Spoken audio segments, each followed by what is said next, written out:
right, so we are back after that, how many minutes adjournment? Yes, my lord. and my lady. Yes, much obliged. Yeah, so this week there has been, we like to call it change of guard. In journalism, we have those words. But basically, we have a new sheriff in town, as it was, insofar as the issues of teachers are concerned. So out goes Wilson Sossion, and in comes Collins Oyu. Yeah. All right, let's listen to what Wilson Sossion had to say as he bowed out. I hereby, today, the 25th day of June 2021, bow out of Kenya National Union of Teachers leadership. My chapter is closed in the labor movement. Let me leave it there and really thank you as I exit, because I've always been argument that as long as Sossion stays, the government will not release union dues. I'm making this passionate appeal, which international unions have done so through writings to the government of Kenya.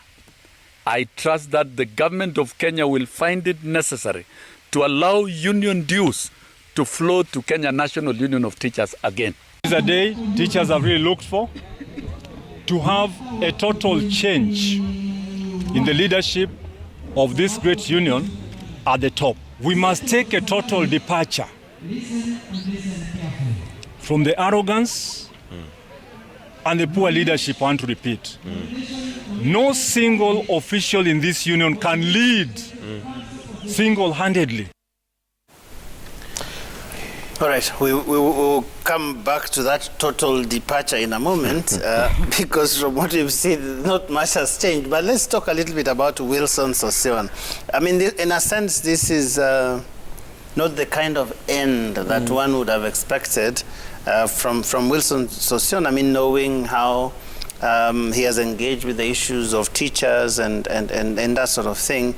He really has had a rather troubled tenure, Francis. Absolutely, and I would call it a teary, sad exit for Wilson Sossion. And it's also important to remember how he ascended to the helm of the teachers' union. You could see there how excited he was, how hopeful he was, but it was also important to take note of when the reins began beating him. 3 years ago, thereabout, when he had some serious tiff with the Teacher Service Commission, therein began, it was the beginning of his end, so to say. And the decisions that were made by TSC, the court cases, and the moment you saw departure of teachers from Kenya National Union of Teachers to KNUT and to other organizations, then you could clearly see that it was a clear way of dealing with him as an individual and with the union generally. And you see, TSC remits dues from teachers on behalf of KNUT. So you remember at one point TSC told KNUT, Jisot, you can go and collect the dues from the teachers. KNUT does not have the infrastructure to do it like TSC would, because TSC was making the deductions at source and remitting the resources to KNUT. And then the argument from TSC was that we cannot collect money on your behalf and use the same money to fight us. So there was a challenge for Sossion. And I dare say, if he was going to vie on Saturday against Collins Oyu, he would have lost. Why do I say so? Because these are delegates who had come to Nairobi to vote. And the delegates were representing various entities from the ground. And the delegates had already been, pangwa, so to say. So if he was to vie against Oyu, he would have lost in one way or another. So his decision to exit on the eve of the elections should tell you something. It is unceremonious for him.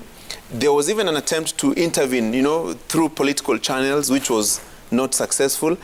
Hopefully, the new union bosses will bring back the glory of Kenya National Union of Teachers, number one. Number two, they will not, as it is being feared, be an appendage of the executive and of the TSC, because the teachers will be the bigger losers if that was the case. The teachers need a strong union, an effective union, and an effective employer at the same time. So hopefully the new officials will do what is required. Linus, it strikes me though that where we have seen, I mean, what used to be the giant teachers union, we called it that because it was indeed a behemoth of a union, and we come to a point where now Sossion lives at a time like this. I mean, even in the worst times in the history of this country in terms of the civic space, we never got to a point where for example, like what Francis was talking about, that the TSC would say, okay, you go and collect your own money. I mean, everybody knows that even KRA, if if we are all left to our devices, that every month utume M-Pesa, how many people would actually pay? I mean, once you get the money, it's a totally different, however much you're in love with your union, but you know, you get the money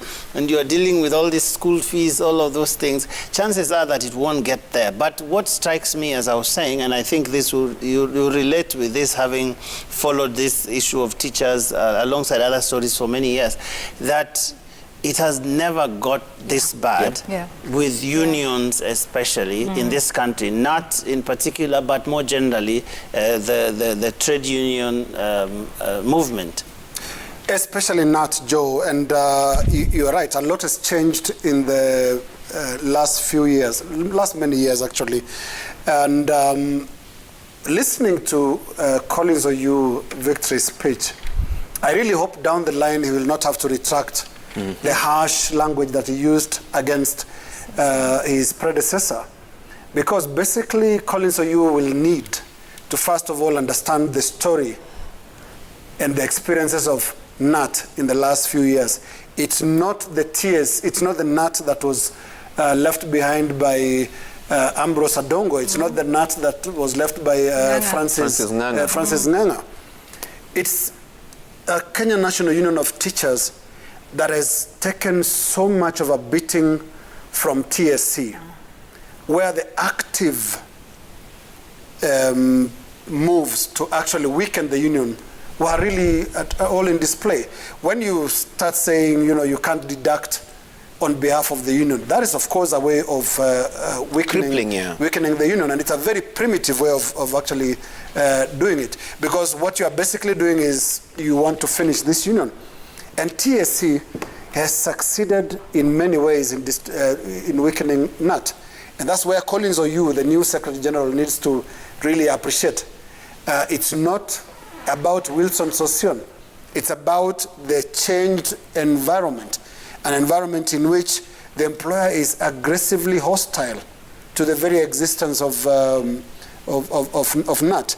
Remember, KNUT previously survived similar assaults. Coupet was actually brought about as a way of weakening KNUT. But now TSC went beyond, you know, the proverbial red line, and now imposed very, very harsh measures like such as not deducting the dues on behalf of KNUT. And what did this do? Instantly and overnight, it reduced the membership of KNUT from 240,000 that we used to report to a mere 17,000 members today. I mean, look at the election in, where was it? Ruaraka. The sports ground. KNUT elections, KNUT meetings, KNUT national. That was not the KNUT meeting. That was not the KNUT. Yes, it was so small, so choreographed. KNUT used to fill up the Moi International Sports Center gymnasium in full colors of green, a very, very vibrant union. So I think Collins Oyu must come from the point of appreciation that the environment has changed. And I don't know what he was trying by being so harsh on Sossion. Probably a way of trying to say, I'm endearing myself, it'll be different. I'll be more friendly with TSC. will be nice. Look, an employer versus a trade union. How good can relations be? They can be good. They can be good if what is the desired result works. For example, you saw the contest between KNUT and TSC over promotion of teachers. It's a very arguable point, and that is actually one of the reasons why a good number of teachers left KNUT and joined other unions, because they felt probably in their argument that Sossion was stalling the process of their promotion. But I think if the union and the employer can find a common ground and resolve some of these issues, probably they can find a way of working together. There are no such precedents, Francis, where unions and their employers are actually friendly. Buddies and friendly at all times. Just because of the nature of the business that puts them in the same space.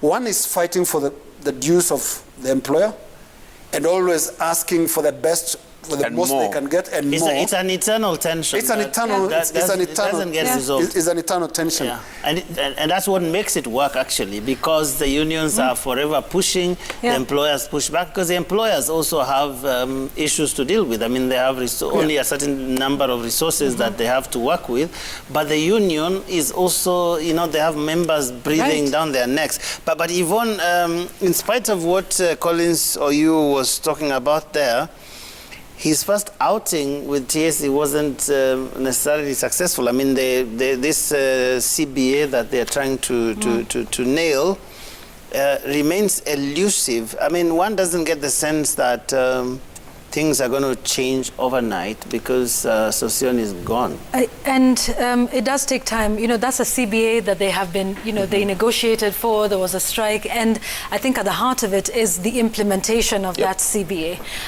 For whatever reasons, it was not able to be done. And some said, Sossion was engaging in politics. Remember, at one time he was struck off the teacher's role.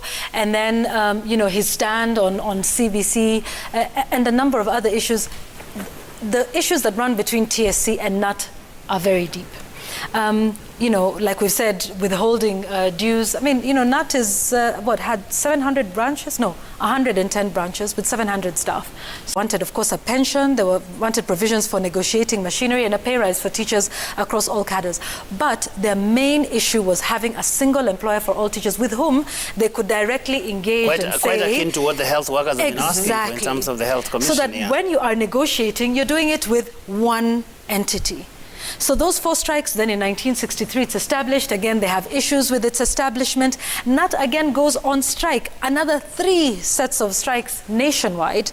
And then it is the 3rd one in November 1966 when, the government agreed to form TSC. There was the TSC bill. It was taken to Parliament through Education Minister Jeremiah Nyaga at the time.